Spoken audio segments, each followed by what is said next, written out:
All right, so this story really made me laugh. Why? Because it honestly just kind of gives the game away in regards to CNN and their entire shtick and what they do. So, CNN hires a DC officer who testified to the January 6th committee. Now, I want to read an article from The Hill that talks about this situation before I get into this. So, CNN has hired Michael Fanone, the former Washington, D.C. Metropolitan Police Department officer who was assaulted during the January 6th attack on the U.S. Capitol, and testified before Congress about his experience that day. Fanon will join the network as a law enforcement analyst, the outlet announced on Monday, and was welcomed by host Don Lemon on his nightly primetime show. He resigned from the Metro Police Department last month and has publicly criticized lawmakers and others who downplayed the significance of the attack. Clearly, there are some members of our department who feel their oath is to Donald Trump and not to the Constitution, Fanon said at the time of his resignation. Fanon, who suffered a heart attack during the January 6th attack, was previously a contributor to CNN and has appeared regularly on the network in recent months to speak about his experience during the ordeal. Some of the terminology that was used, like hugs and kisses and very fine people, is different from what I experienced and what my coworkers experienced on the 6th, Fanon said during an appearance on the network last spring. I think it's dangerous. It is very much not the experience I had on the 6th. I experienced a group of individuals who were trying to kill me to accomplish their goal.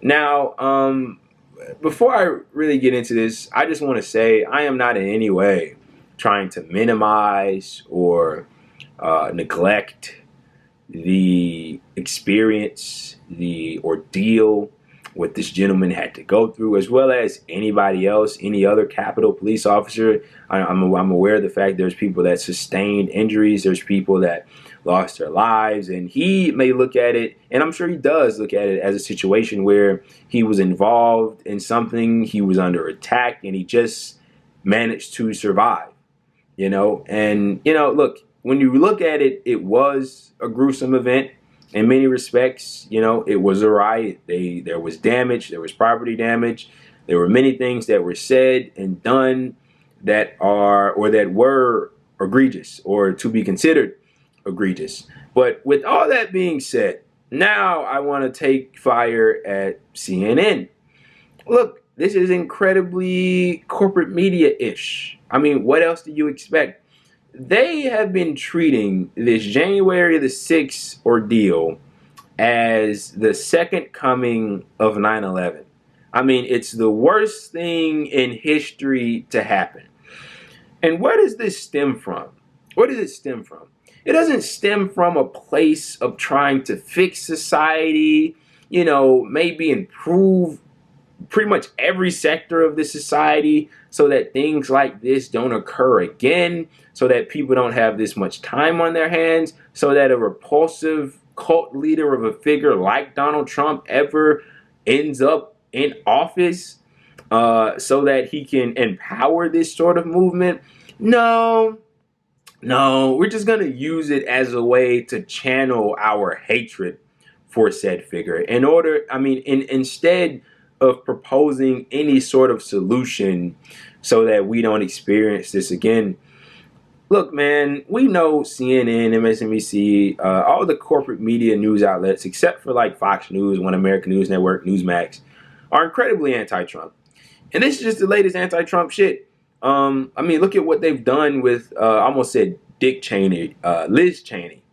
Look, Liz Cheney is largely hated among the Republican Party now, and the rabid Republican base, because she is coming out as this anti-Trump crusader. And who is she beloved by right now?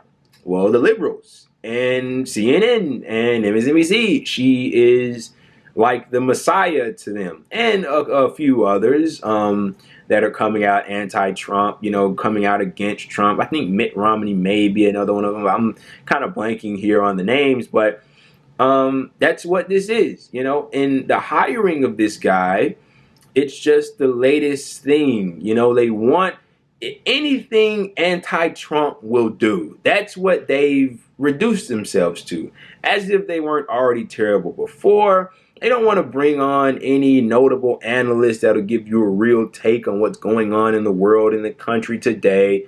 No, It's just Donald Trump is the big boogeyman. He's the guy we all despise, at least for the moment. And we're just going to bring in people that don't like him so we can all rejoice and kumbaya together in our distaste for this figure. And that's what we'll actually give you instead of giving you the actual news. That's what this story is to me in its entirety, essentially. Look, once again, shout out to this guy. I'm sure what he experienced that day is something that I will never myself would like to go through. But look, man, I mean, that's all this is. They're just bringing on another person that's anti-Trump and that's going to bash him. And he does deserve his fair share of bashing. But that isn't the most pressing issue that's going on right now in the country. I can name a slew of things that CNN isn't going to touch on, haven't touched on, and will never touch on, that the American people would be more than delighted to know about.